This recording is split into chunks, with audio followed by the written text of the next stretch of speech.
کیونکہ ٹرانسپورٹ کا اڈا بھی یہاں پہ ہے. تو میں یہ سمجھتا ہوں کہ ہمیں یہاں پر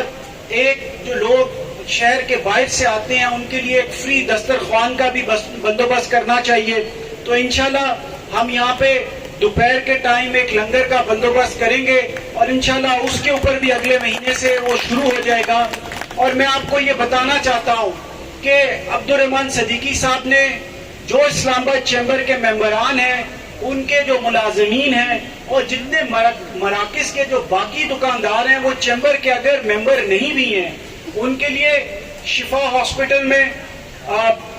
پی ایف ہاسپٹل, علی میڈیکل, اسلام آباد ڈائگنوسٹک سینٹر, روٹ اسکول, جتنی یونیورسٹیز ہیں وہاں پہ بہت زیادہ ڈسکاؤنٹس ہیں. اور وہ ڈسکاؤنٹ ہم نے اس لیے ان کے ساتھ ایم او یوز کیے کہ ہم یہ چاہتے ہیں کہ یہ فیسلٹیز اسلام آباد چیمبر جو ہے اپنے ممبرز کو خود پرووائڈ کرے. تو یہاں پہ راجہ جاوید صاحب بیٹھے ہوئے ہیں, ان سے بہتر کوئی نہیں جانتا کہ میں نے راجہ جاوید صاحب کے ساتھ مختلف جگہوں کا وزٹ کیا کہ ہم وہاں پہ تاجروں کے لیے ہاؤسنگ سوسائٹی بنائیں. تو یہ وہ عزم ہے جس کے صرف گواہ راجہ جاوید صاحب ہیں کہ ہم یہ چاہتے ہیں اسلام آباد میں ہر تاجر کا اپنا گھر ہو. اور انشاءاللہ یہ خواب ہے. یہاں پہ ہم نے G13 میں بہت سارے اسکول دیکھے جو 7 سال ہو گئے ہیں, ابھی ان کے سٹرکچر بن گئے ہوئے ہیں, لیکن یہ خواب جو ہم نے 1 سال 1.5 سال پہلے سے لے کے چلے ہیں, میں آپ کو یقین دلاتا ہوں ہم پاکستان کی بزنس کمیونٹی اور خاص طور پہ اسلام آباد کی بزنس کمیونٹی اور اسلام آباد چیمبر کی طرف سے اسلام آباد کے شہریوں کے لیے یہاں پہ اسکول بھی بنائیں گے, ہم یونیورسٹیز بھی بنائیں گے, ہم ہاسپٹل بھی بنائیں گے, ہم ایکسپورٹ سینٹر بھی بنائیں گے, ہم اپنی ایئر لائن بھی بنائیں گے. اور جو لوگ جسے کہتے ہیں نا سوشل میڈیا پہ پروپیگنڈا کرتے ہیں, میں ان کو یہ کہتا ہوں یہ میری تقریر یہاں پہ ریکارڈ ہو رہی ہے, یہ آپ لے لیں اور رکھ لیں. میں انشاءاللہ اگر اللہ تعالیٰ نے مجھے زندگی دی تو یہ کام سارے آپ کو کر کے دکھاؤں گا. اور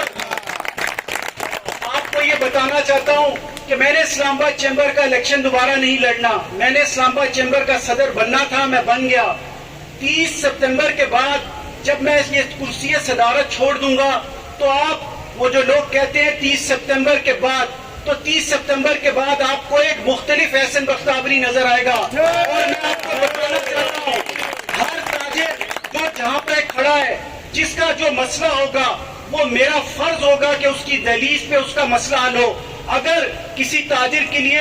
جو بھی مسئلہ ہوا, اس کے بچوں کی تعلیم کا مسئلہ ہے, جس طرح کے بھی مسائل ہیں, اس کے لیے 30 سپتمبر کے بعد آپ احسن بختیاری کو اسلام آباد چیمبر کی بلڈنگ میں نہیں, آپ اسلام آباد کی مارکیٹوں میں پائیں گے اور اپنے درمیان پائیں گے اور دیکھیں گے کہ ہم ایک روایت پیدا کریں گے اور پورے پاکستان کو یہ دکھائیں گے اسلام آباد کی بزنس کمیونٹی اپنے آپ سے خود اکٹھے ہو کے فنڈ جمع کر کے, میں نے یہ جو بیڑا اٹھایا ہے یہ میرے علاوہ اور لوگ بھی اٹھا سکتے ہیں, لیکن ابھی یہ کام میں چاہتا ہوں کہ میں اپنی جیب سے کروں تاکہ لوگوں کو میرے اوپر اعتبار ہو, وہ کہیں کہ احسن صاحب ہم بھی آپ کے ساتھ جڑنا چاہتے ہیں, یہ نیکی کا کام ہے. تو آپ یقین جانیے یہ جو شمع راجہ جاوید صاحب کی اور بختیاری صاحب کی وجہ سے جلی ہے, اس میں اور مزید لوگ شامل ہوں گے. اسلام آباد میں کوئی بڑے بڑے کاروباری حضرات کی کمی نہیں ہے, لیکن وہ یہ چاہتے ہیں کہ یہ جو پیسہ ہے ہمارا یہ صحیح جگہ پہ لگے. اور میں آپ کو یقین دلاتا ہوں میں یہاں پہ جتنے بھی بڑے بڑے اسلام آباد میں بزنس مین ہیں ان کو مجبور کروں گا اور ان کو یہاں پہ لے کے آؤں گا, کیونکہ میں یہ سمجھتا ہوں احسن بختیاری اور ظفر بختیاری آج جو کچھ بھی ہیں وہ اس شہر اسلام آباد کی وجہ سے ہیں, اور اس شہر کا ہمارے اوپر قرض ہے اور اس شہر کے تاجروں کا ہمارے اوپر قرض ہے کہ جو ان کی مشکلات ہیں اور جو ان کے مسائل ہیں ان کو حل کیا جائے. اور میں آپ کو یقین دلاتا ہوں انشاءاللہ یہ تمام کام ہوں گے. اور انشاءاللہ عبدالرحمان صدیقی صاحب آپ اور میں, آپ یہ سمجھے کہ آپ میرے بڑے بھائی ہیں اور جس جگہ آپ چاہیں گے میں آپ کی خدمت میں حاضر ہوں. اور اس کے علاوہ آپ کو یقین دلاتا ہوں یہ جو ویلفیئر کے کام آپ نے جب ایگزیکٹو ممبر بن کے شروع کیے تو میں یہ سمجھتا ہوں کہ اگر اسلام آباد چیمبر میں کوئی بندہ صرف اپنے کام کے بلبوتے پہ یہ حیثیت رکھتا ہے کہ اس کو اسلام آباد چیمبر کا صدر ہونا چاہیے تو وہ صرف اور صرف عبدالرحمان صدیقی صاحب ہیں. اور انشاءاللہ